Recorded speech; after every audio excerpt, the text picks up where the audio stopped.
অবাধ, সুষ্ঠু ও অংশগ্রহণমূলক নির্বাচন আয়োজনে সরকার সার্বিক প্রস্তুতি শেষ করেছে বলে জানিয়েছেন স্বরাষ্ট্র উপদেষ্টা জাহাঙ্গীর আলম চৌধুরী।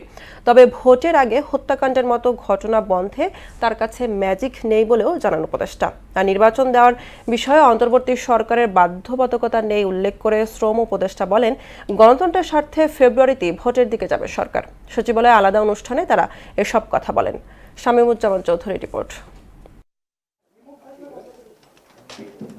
বর্তমানে আইনশৃঙ্খলা পরিস্থিতি এবং সাম্প্রতিক ঘটনা প্রবাহ নিয়ে সচিবালয়ে আইনশৃঙ্খলা সংক্রান্ত উপদেষ্টা কমিটির বৈঠক করেন স্বরাষ্ট্র উপদেষ্টা জাহাঙ্গীর আলম চৌধুরী।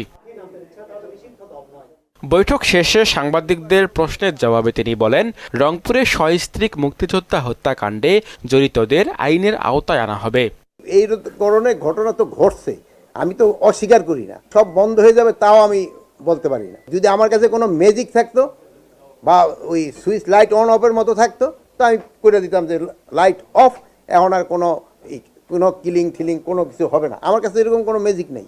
অবাধ, সুষ্ঠু নির্বাচন আয়োজনে প্রশিক্ষণ সহ সার্বিক প্রস্তুতি শেষ হয়েছে বলেও জানান স্বরাষ্ট্র উপদেষ্টা। ক্রেডিবল একটা নির্বাচন, উৎসব মুখর একটা নির্বাচন, এটার জন্য যত ধরনের প্রস্তুতি দরকার সব কিছুই নিচ্ছে।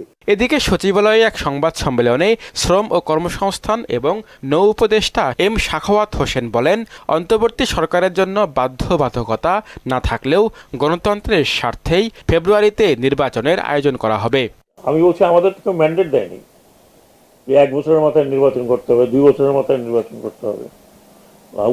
দেশে একটা নির্বাচন হওয়া উচিত, নির্বাচিত সরকার আসা উচিত, একটা যেটাকে বলে ইউনিভার্সাল যেটা ডেমোক্রেটিক প্রসেস, সেই প্রসেসটা এস্টাবলিশ হওয়া উচিত। এক প্রশ্নের জবাবে নৌ উপদেষ্টা জানান, চট্টগ্রাম বন্দরে প্রতিদিন 2 থেকে 2.5 কোটি টাকার চাঁদাবাজি হয়। এটা বন্ধ সহ সার্বিক উন্নয়নের স্বার্থে ব্যবস্থাপনার জন্য বিদেশিদের আনা হচ্ছে।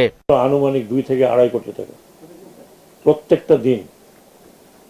আপনি বন্দরে যে জিজ্ঞেস করেন তারা তো আরো বেশি বলবে। শামীমুজ্জামান চৌধুরী, মোহনা সংবাদ, ঢাকা।